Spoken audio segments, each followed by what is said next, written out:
and hello from Edmonton, Alberta. Happy Saturday from a beautiful, beautiful blue sky day. So I just had a little bit of free time here.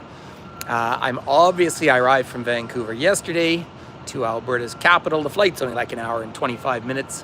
Beautiful flight over the mountains, but this is a prairie city and a northern city. So I'm at 53 degrees north, which I know compared to, say, Norway or Finland isn't that far north, but this is the most northerly large city in North America. Now, obviously, the reason I have come up here, I did lived here for a few years, but the reason I came up here is because my son is at university here at the Faculté Saint-Jean. I was going to start the tour over there with my gimbal propped up, but a great big delivery truck pulled up, made lots of noise. My son is going to the French university, the most westerly one, so there is my French shirt saying that all human beings are born with liberty, equality, and dignity of rights, and with rights. So I wish that were true, but that is from the Canadian Museum of Human Rights, which is in, hi there, Diane, in Winnipeg. So I'm very proud of that. So I was going to start, my goal is to take you down to the Alberta Legislature, the government building, and then around all the way to the river valley. But I just found a new monument here that I've never seen before, so I thought I wanted to share it. So, hi everyone.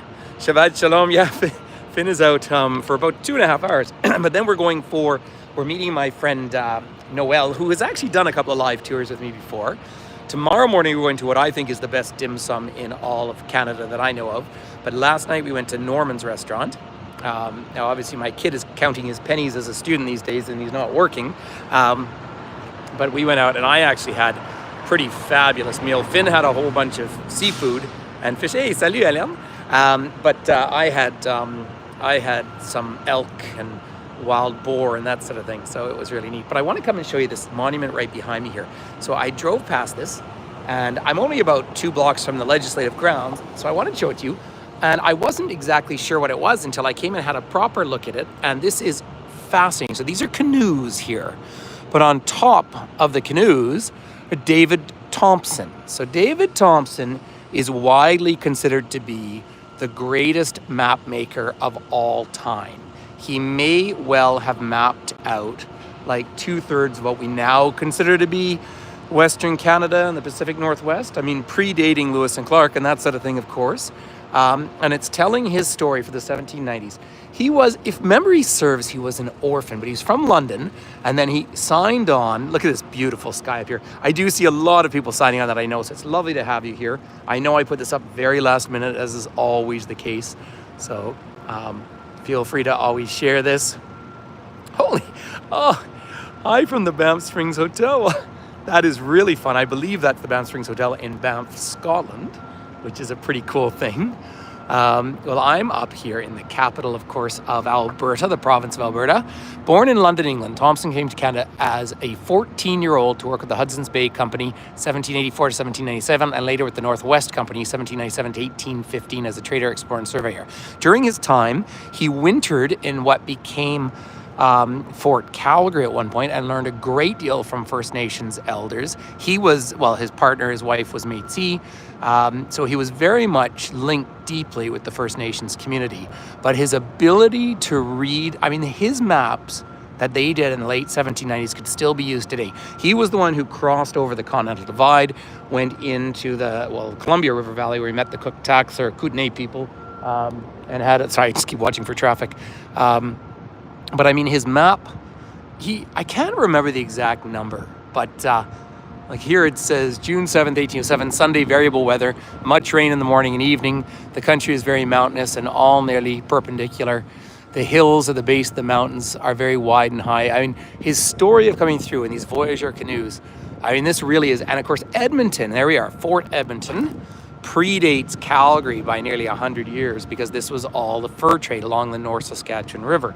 Of course, down in southern Alberta, that was the land of the bison, right? But all of these forts, and the famous one is this Rocky Mountain House. That's where the Piikani, which are one of the Blackfoot bands, one of the 5 different Blackfoot linguistic groups, they controlled the trade through House Pass and that's called Kootenay Plains there. So they controlled the trade between the Kootenay, or the Cooktax, I mispronounce it unfortunately, and the fur trade. And so when he eventually went over and wanted to trade with the Kootenay, but the Kootenay, as just an incredible culture, the time of year that would be better for them trapping was the time of year that they rebuilt or visited their spiritual well-being.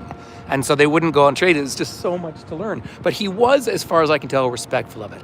So Cumberland House, that's the start of what becomes Edmonton up there, latitude 53 north, 56 west. Sorry, 53.56 and 102 west. So hi to everyone. I see you all joining on. But I mean, it's just an amazing little bit of history here. What a lovely monument.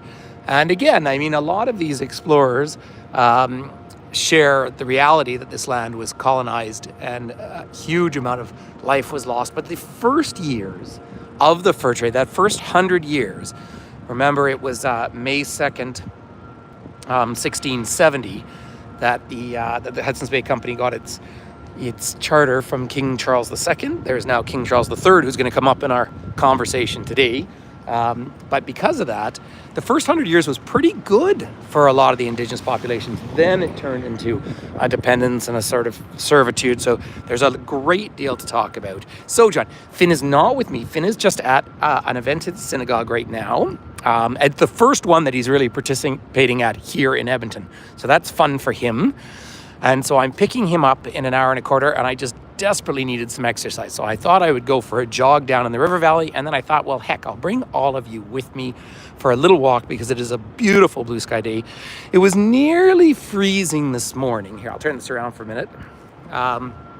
Get that blue sky coming out. Nearly freezing this morning. Now it's about 10 degrees. It's going to get right up to 20. So we're lower here than you are in Calgary or Banff. We're about 650 or 680 meters, so 2,000 feet above sea level. But of course, we are a long, long way from the ocean. So not only is Edmonton the most northerly large city in North America, it is also one of the coldest cities in the whole wide world, although the summers here are fantastic because of its lower elevation and the huge river valley. So if you can stick with me, I'll make our way all the way to the river valley, big North Saskatchewan River. But it's much more deciduous than we are down, particularly where I live in the Rockies. Now, the deciduous nature of the forest here means that you get these fabulous colors, the green and golds. And so the football team, the Canadian football, CFL, are called the Edmonton Elk now. Their colors are green and gold, the sporting teams. Of course, Edmonton is one of the most hockey dedicated places in the whole wide world, ice hockey. These boring sort of buildings around here, this is all government of Alberta. Now, Alberta is, well, I think we're closing in on 5 million people, but it is one of the wealthiest jurisdictions in the world because 5.5 hours northeast of here in the Fort McMurray area are the third largest oil reserves in the world and the largest democratic or human rights oriented oil fields in the world, because Saudi Arabia, you know, a fascist state, Venezuela, a collapsed state, and then Alberta here. Now, Alberta, of course, in its early days was all agriculture, and it still is. So as I'm approaching the government of Alberta here, so I have lots to show you and lots to talk about. But Alberta, well, the entire Northwest Territories of Canada was created when it was all purchased from the Hudson's Bay Company. So under King Charles II, King Charles I had his head chopped off. King Charles II came back to power after the collapse of Cromwell and all those wars. And he was advocated by Prince Rupert. They call it Rupert's Land. And they created this area all for the Hudson's Bay Company, all waters flowing into the Hudson's Bay. I mean, impose that on Europe, and you're talking about the whole of Europe. Look at this lovely, lovely monument. I might wander over here tonight and see when it's all lit up. But there is the Alberta Legislature building in the distance. So the nascent Canada's born in 1867 after the Americans start the process of purchasing Alaska.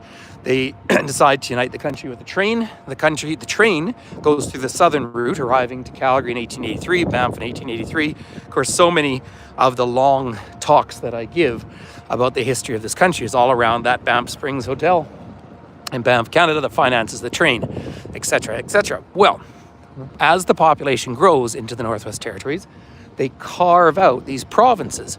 So the province of Saskatchewan, Manitoba is a little different, that's fur trade, but the province of Saskatchewan and the province of Alberta are born in 1905, right? And Saskatchewan, not that it's a real claim to fame, it's the only jurisdiction in Canada where all borders are purely arbitrary. That's sort of interesting. This is truck country up here, but it's, and so then the decision was made when Alberta was created, even though the train went through the south. It wasn't until 1914 that the Canadian National and Grand Trunk come through here. I love these fountains. Let's go wander down through the fountains here. So there's the Alberta Ledge. So they moved the capital up here. They moved the capital right here, which is more or less the middle of the province in terms of territory, just north of the North Saskatchewan River. The city on the other side, which is all Edmonton now, but was Strathcona, that's where they built the university. That was a bit cheeky. It should have been down in Calgary. But they created here, look at this, Violette King Henry Plaza. So Violette King Henry was a legal pioneer who made history, the first black woman to practice law in Canada. She graduated from the University of Alberta Law School in 1953 and was called to the bar on June 2nd, 1954. How impressive is that, eh? So Alberta has a whole lot of firsts. But they create the province in 1905. This is the capital. They start construction on the building in 1907, and it's finished 1913 for just under about $3 million at that time. It is a gorgeous building. Now remember, way back at that period, it was Saskatchewan that was the real rich place. Saskatchewan called itself the breadbasket of the British Empire. Now Alberta, of course, subsequently becomes, well, again, as I repeat, one of the wealthiest jurisdictions in the world because of oil. But there was massive immigration into this province, and it was the old-fashioned kind of immigration, not in the Wild West American sense, in a very, very Canadian sense. As the old story goes, who did they want? They wanted good British Scottish stock. Who did they get? Ukrainians, Poles, all sorts of people came over, particularly Ukrainians, and I focus on this. There's a Ukrainian flag up there. Huge support for Ukraine here. In fact, there's Ukrainian bilingual schools in Edmonton. We even jokingly sometimes call the city Edmonton because so many surnames end that way. But the Ukrainians knew how to farm right along the boreal forest. That's a really lovely light. You can see that southern sun. I'm looking straight south. And so this becomes the capital, but even by World War I, there wasn't even 50,000 people living here. Greater Edmonton now is actually 26 municipalities in all sorts of directions. But if you kind of take the closure of it, it's about 1.5, 1.4 million people. So it's big. I mean, it's not huge because it's so incredibly spread out. For example, there's apartment blocks way in the distance there. They're across the valley. Now, when you talk about the weather, though, it's dry, not as dry as it is in southern Alberta, down in Calgary, which is high desert. You can see it's beautifully deciduous here. There are 2 seasons in this country, winter and construction. Do you know what? I'm actually going to walk up over here for a second, just because the gardens are looking so nice. But starting, what are we, kind of later September now.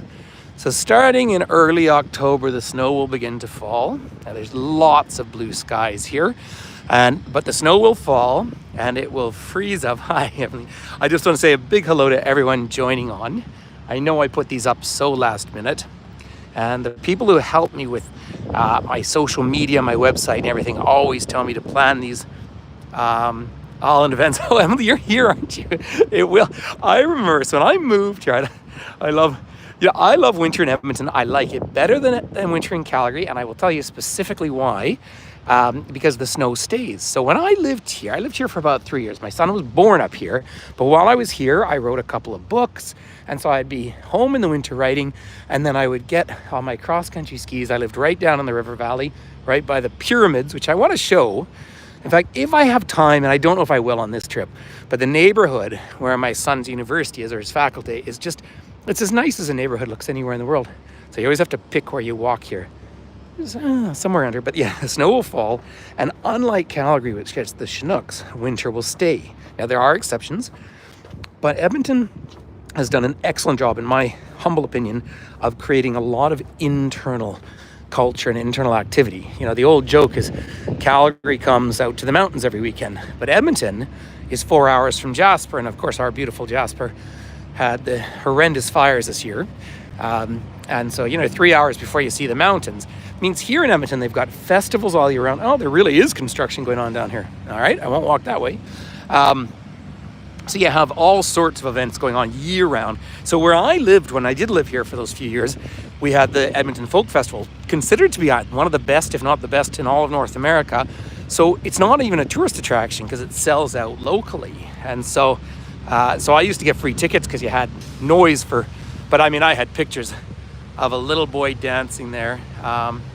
Is that right? Okay. Emily used to say Jasper Park Lodge is reopening October 1st. That is fantastic. I am in contact with friends in Jasper, needless to say. I mean, it was, a very, very traumatic time for all of them. I heard they had a lightning storm a couple of weeks ago, and people actually needed counseling after. Like it was traumatic from that point of view, because obviously the fires were started from lightning. People do ask, and I did do a small YouTube live about this, but why the fires are so much worse there than in Banff, and it's because even though Jasper's further north, it's a lower elevation, and they said, oh wow, and so many of the forests had died because of the pine beetle, so they were sitting there like crispy sticks. This is really cool, this little section in here. It reflects down. This is what I was looking for. So we're right down. I think it just provides light. A lot of Edmonton has, see if we can, there we are. Hi everybody. A lot of Edmonton has got a very interesting construction with pyramids and everything, and it's all about drawing in light in the winter. So, for my friends who live up in the north of Scotland or in Scandinavia or anything, you do get a lot more light here because you have a lot more of these blue sky days. And when the snow is out, then the moon will come out, of course, and you get all that gorgeous reflection.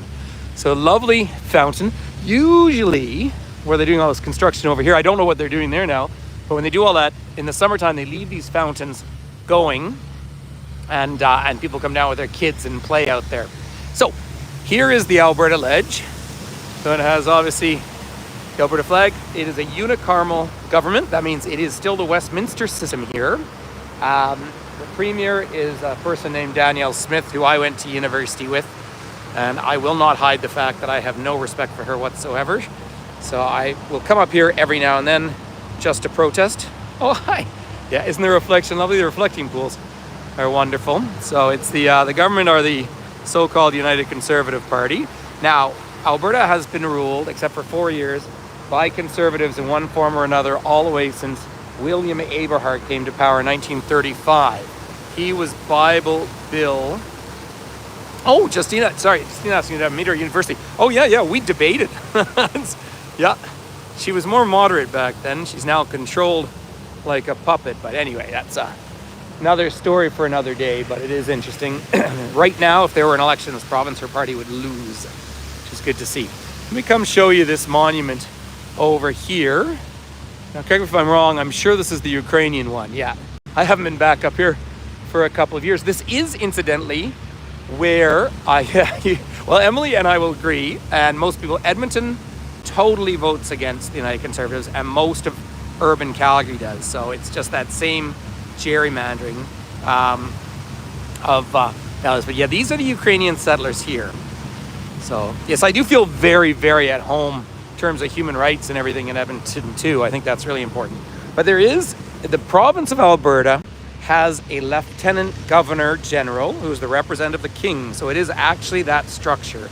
So here you go. This memorial commemorates the arrival in 1891 of the first Ukrainian settlers to Canada. It pays tribute to the stalwart sons and daughters of the soil who, through patient industry and steadfast courage, overcame physical hardships and adversity, etc., etc. Well, I certainly support Nenshi. I think they're just, it's another conversation for another day. I just think that now Nenshi has to fortify himself because, of course, that conservative attack machine, like we see with Polyev federally, where they just continuously spread. I mean, it's almost Trumpian in its way. But Nenshi did win 3 terms, and it was this government here that's just wasted $1 billion cutting out the expansion of public transit in Calgary. So on that note, we'll leave that there, and I will head around back to the gardens. But isn't it lovely? And so there's monuments all around. I love the fact that we still live in a place that you can walk in and out of your government buildings.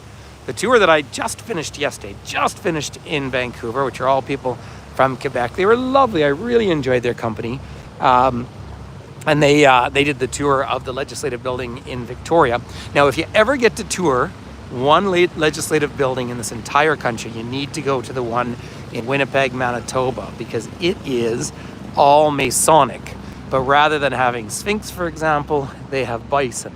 It is a fascinating, fascinating building. There's books written about it. This one is lovely on the inside. And it does have some imported marble, and then it has sandstone from here in the province. Now there's monuments all around, but I want to get down around the back, and I want to take you out to the river valley to show you why this is such a livable city. So it's not very deep. What I didn't quite show at the beginning, when I started at the beginning, if you missed the beginning, please go back and just see the canoes. But MacEwan University, which was a college historically, college means a different thing here in Canada than it does in the States, for example. Or actually in the UK for that matter. But MacEwan University's down there. That kind of defines the north end of the city centre. Edmonton's extremely right out there. This is a beautiful monument right here. Okay, it's some sort of a religious one. Oh, look at that. So an early Alberta course was very, very mixed religiously. You know, so many Ukrainians would have been Orthodox. There are a lot of Scottish settlement, of course, throughout Canada, very importantly. Now, Edmonton is a suburb of London, whereas, of course, Calgary, Banff, Canmore are all Scottish names. These gardens are still in good shape. These are the brown-eyed Susans that are still looking good. Although here comes winter. Oh, the other thing, and what Finn's really enjoying here, is central Edmonton. Now, there's big spread out suburbia, but central Edmonton it's denser in the sense there's a lot more apartment blocks. Now, their condo fees have gone up a lot because we are kind of lucky. He's in residence at the Faculté Saint-Jean, but next year, if first year goes well and he enjoys living up here, I'd rather try and buy him an apartment. But you have to look around. The cost of apartments are much lower than other Canadian cities, but the condo fees are very high. The flowers are just lovely. So let's make our way around back here into the park. And I want to show you a few things. And then I do want to go right down the hill and take you down to the river. And when I walk along the river here, I even see, you sometimes even run into beavers walking along the edge.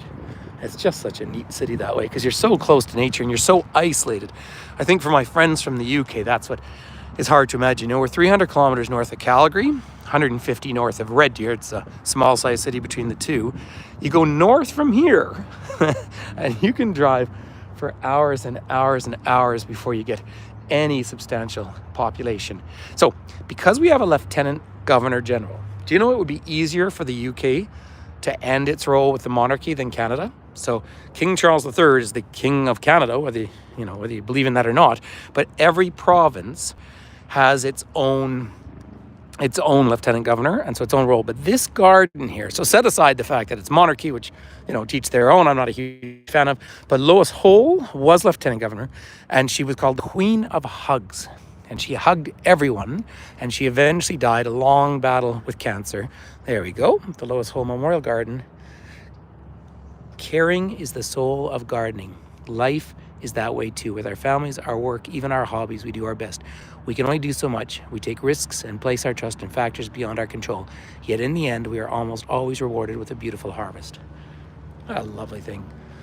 People just loved her. I thought, what a neat thing to be called the Queen of Hugs. And that inclusivity. And of course, this is a hugely diverse population. People often, Canada is the most ethnically diverse country in the world. Toronto, of course, is amazingly diverse, but 23% of this province is not born in Canada, right? So, always having been immigration, the Lois Hole Memorial Garden was opened to public on July 4th, 2006, as a tribute to the late Honorable Dr. Lois E. Hole, who served as Alberta's Lieutenant Governor General from February 10, 2000 until her death in 2005.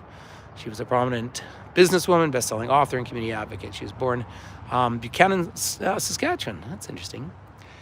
So that Saskatchewan connection, the old farm, when I was growing up, certainly in primary school, almost all my teachers came from farms in Saskatchewan. And that was a time that, honestly, women studied teaching or they studied nursing. I mean, what a change now.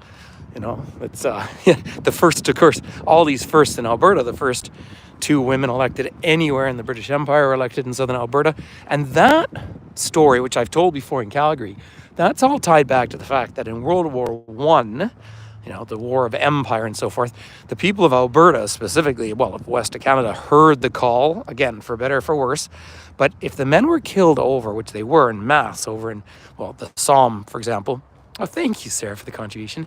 But the women weren't guaranteed to inherit the farms. They were not persons under the British North America Act. And so that was the whole suffrage movement in specifically Western Canada here. Now, those stories are always more complicated, and I always struggle with that one because the first magistrate anywhere in the British Empire too was here in Alberta, but she also wanted to expel all the Chinese from the country. So, there's always big, broad stories to tell about these people. But there's the back of the Ledge building with the big blue sky. I really don't know if I can squeeze it in this time, but I would love to take you through one or two of the neighborhoods in Edmonton, particularly the old leafy neighborhoods. And of course, they changed distinctly. Aren't these flowers wonderful? Now, it is a Saturday morning. It's a very, very spread out city. They have a fabulous restaurant environment here. I mean, really fabulous. And again, because it's so far from other things, you have to look in for entertainment. The airport, I like. It's a very nice airport. It's just that it is solidly a half hour south of town. So it seems like such an effort. There's the Eternal Flame. You know what? It is, Diane just said it's a lovely day. It's always a beautiful day. There's a little concert hall for outdoor concerts. They hosted back in '89, I think, the World University Games. They've hosted the Commonwealth Games here. Oh, this is the Centennial Flame, excuse me. This is the flame for Canada's centenary, 1967. That was the symbol of the centenary, which you still see around this country. Now, we've obviously crossed the 150th as well. So Canada, in some ways is young, although people have been living up around here for thousands of years. So it's so I think that's always more than important to acknowledge. But the trees, now playing lawn bowls out here. I unfortunately mistook that for cricket, and I bowled overhand. That was bowled the guy out. It is kind of fun. So here you have some of those, Englishy histories, but the big bridge in the distance is the high-level bridge, train bridge, and one-way car bridge. Now, here is one of these monuments. Now, this one is, we're on Treaty 6 territory right now, and that's always something I like to acknowledge. Principally, you have the Cree language up here, but there's also Stoney Dene. So, according to the Indigenous people, Treaty 6, the treaty was an instrument that was entered into by distinct nations that had sovereignty and authority to sign treaty pact, a solemn undertaking using the sacred elements of Mother Earth, sanctified by the Creator through the pipe under the principle of alliance, peace, and coexistence. The same principles and obligations from the original spirit and intent solemnized at Fort Carleton, August 23rd, 1876, and Fort Pitt, September 9th, 1876. So here you are in the different languages through here. The different chiefs and leaders. Now, 1877 is when you start to see Canada pass the Indian Act, which is the start of stealing people's children. But this medal here was actually published as a commemorative medal that was given to nations to prove the treaty was signed. Now, a very interesting thing to talk about in this country is that many, and I cannot talk collectively for all First Nations, all Indigenous Canadians, but they can... a lot of them are actually quite supportive of the monarchy, which is something I've never been a huge fan of for all sorts of democratic principles. But it is because they feel that protects their rights, because these treaties were signed between sovereign leaders or sovereign nations or monarchs. Justina, that particular one is less Eurocentric. A lot of those treaties, the Eurocentrism of it is, indisputable. But a lot of the treaties, if you read them, were actually good treaties. It's the fact that the government never lived up to its obligations. Oh, look at the train going across the top of the high-level bridge right now. So that's just a little tourist one, which I've only been on once. And that goes over... Sorry, my phone started to ring. It's actually spam through my... Facebook page. It happens so much. But yeah, there's the high-level bridge. Now they have wonderful displays of everyone, if that was cutting out on you. But you're looking across the bridge. You get to the other side, you get over to the neighborhood of Carnot. And so Old Strathcona, see the All right. See how spread out this valley is. So all the beautiful colors, the green and gold that are just coming out. The apartment blocks at Saskatchewan Drive on the south side, and then the buildings on the right-hand side of the big bridge. That is the University of Alberta. So that's the oldest university very much in Western Canada. And then they expanded to the University of Calgary. There's the LRT. But look at this massive river system up through here. Isn't it just, I mean, it really is fantastic. And the valley goes on and on and on. So I thought what I'd do, it'll take a few minutes, but let me get all the way down. How are we doing time-wise? Doing great. I thought I'd wander everyone all the way down to the river, and then I'll jog my way back up. Then I'm gonna go get my kid, and we're gonna meet our friends and just have a fun day. Although Finn has a test to do today, so he's gonna have to focus on that as well. So yeah, Finn in his first year is doing, his father's son, is doing history and linguistics. There's the mighty North Saskatchewan River. Of course, that starts on the Saskatchewan Glacier, one of the 5 glaciers that comes off the Columbia ice fields. There are people out canoeing on it. I can see them way in the distance. I don't know if you can. And it carries on. So it comes down through House Pass and then out towards Rocky Mountain House, turns north, comes through Edmonton, through Saskatoon, another big university city. Then in Swift Current, Saskatchewan, it meets up with the South Saskatchewan River. And the two of them become the Saskatchewan, which also means swift currents or fast-flowing rivers. So Swift Current, Saskatchewan is Swift Current, Swift Current. And then they flow all the way into Lake Winnipeg and out the Nelson River into the Hudson's Bay. Now, the water level's already starting to drop, and it will freeze over, but this is not a river you walk over like the Bow and Banff. It's just too big, wild a river. That's a whole sports complex down there. I have a feeling it's changed its name, but that whole complex goes back to the Commonwealth Games when they were hosted here, or the university games. I mean, there's some, a lot of that sporting infrastructure. They produce a huge number of athletes up here. And this region, so Edmonton, Saskatoon, per capita produce the most number of ice hockey players in the world.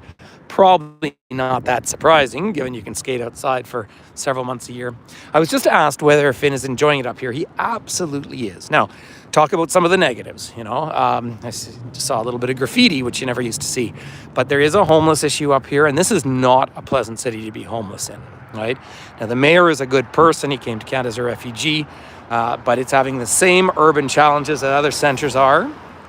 And in a city that can drop down to solidly the minus 40s, right? Homelessness is not an easy thing. And you do see that. He is enjoying what he said this morning to me. He said there's a bit more just Canadian. He finds Calgary just so much more modern, but you see some of the old things that you remember from childhood here, but also, it's a city that's built for living, right? It's a beautiful city, but it's not built to show off. It's built because people live and work here and have long winters, and it's isolated.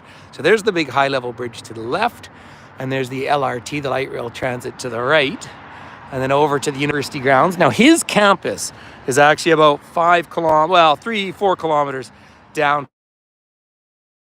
Silly phone keeps ringing. So it's down to the east, whereas the main campus, I think they're up to about 50,000 students. University of Alberta has a huge number of foreign students. People come from around the world, and they're heavily involved in microtechnology and medicine. So it is considered one of the world's top 100 universities. Look in the distance up there. Now you're looking way up to Jasper Avenue.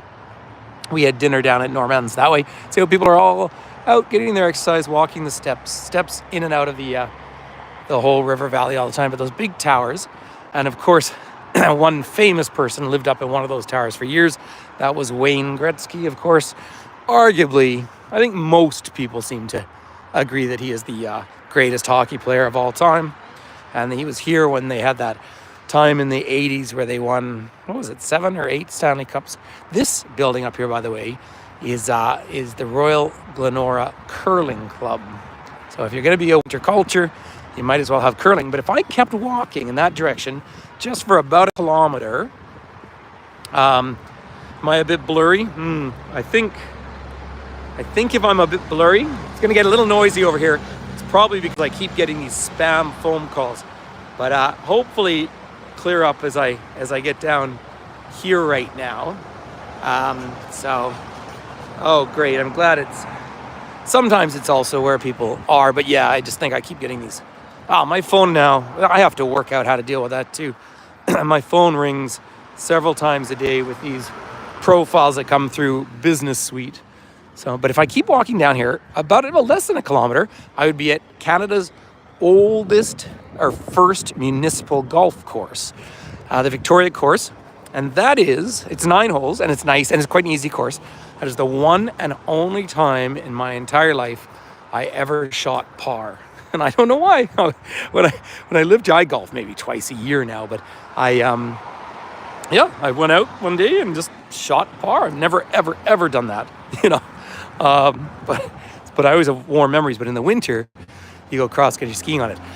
So in the club here, you could also do the figure skating. So I have... do you get those spam phone calls? Mine is because, of course, our To Me Travel Facebook is like, we're at 70,000 likes and followers, which is good. But I mean, I spend about a half-hour a day erasing fake profiles, and then it's not worth more time than that because it's just kind of silly. But there you go. So you have a whole walkway. But if I wandered down along the edge here in all of this beautiful dense forest, you will find trees that have been chewed by beavers, which I think is a pretty cool thing. I mean, this is a big living ecosystem. This river, when you get down into it, this is not trout country. This is, hi there, everyone's joining. This is sturgeon you find in here, walleye or pickerel. So we call them pickerel, but same fish. That's a freshwater bass, and it is absolutely delicious fish. There's saugers in here, saugers, which is a smaller walleye. You've got perch, which does remind me of the 2 eagles that were standing on a perch. And one turned to the other and said, "Do you smell fish?" So that one sometimes takes a minute. So have a look. What I'll do is just go up on this little walkway under the bridge here. They're just having a nice float down the river in some canoes. Pretty nice way to spend an afternoon. There's the magpie, of course, once again. So magpies who stay all winter, very, very intelligent birds. Another thing, when I lived here in the winter, you see a lot of are the hares, the Arctic hares. And of course, they go from a kind of a brown color in the summer to white. So you see their little eyes. So it is hey, I just see my friend Richard Pauly just came on. I always have to give him a shout out because, well, he's one of my best friends in the world, but he is a Blue Badge tour guide in London. And I always say, if you're planning a trip to London, make sure you reach out to me and connect so I can connect you with Richard. There's the University of Alberta. And also, I don't know if Ali from Scotland is still on board, but she's a tour guide way up in the Highlands and absolutely brilliant as well. So we're all a big, broad community of guides around the world. But now that bridge in the distance, that was quite a new one that was just fixed up the last number of years. But look how vast this is. Now, the downside, very car dependent, although they do have good public transport here now. The upside is you live in an environment where you can just be outdoors all you want. And like I say, when I lived here and I was writing books, there, Alison Wilson is still here. So, who is doing all sorts of private tours up there. I think, I don't want to, but I know that Alison's connected with the fellow I work with out of Edinburgh as well. So if you ever need recommendations, in fact, I have friends and guides in most countries. But there we are. Now, there's an old power plant down here, which is kind of funny. It's not used, but aren't they lovely reflections out here on this river? So the water level is dropping, comes up high in spring, and now it starts to drop and drop and drop, and then it'll start to freeze over. So it's not long before it'll be below freezing at night. Hey guys, want to say hi to everyone? Hi. Now that's the University of Alberta up in the distance there. So, like I say, Finn's not on that campus, but he has access to all of it. I can't quite see it from here, but their big sports complex is yellow, and they call it the Butterdome. So it's, I guess you slip in there every now and then. There's a few little bugs out, a little bit of a hatch, but mosquito time is long gone. They do get them here, but we don't get those black flies. Hey, thanks, Diane. Thank you for the contribution. I will say any contribution, normally I give a lot of it away, but any contribution from any tours when I'm up here will always go to buying my student son food, treating him to things. Look at those floating down the river. Doesn't that look like a nice way to spend a Saturday afternoon? Pretty cool thing. So let me get over the park and I'll give you a view of the city centre. So they say that city centre Edmonton is the most photographed cityscape in the country because of this massive valley. When you get here in the wintertime particularly, it all reflects and they light up all the buildings. I'm so disappointed to see graffiti at all these days, or even seeing it where I live in the Rockies, and I just think it is such a shame and such an eyesore and so totally unnecessary. Although Finn was saying some of the graffiti is a little more thoughtful that he's seen around. Hi there, nice to see names joining on that I've recognized. I do appreciate people sharing these videos and so forth. It's just good and it's nice. And I don't have on YouTube a video up here.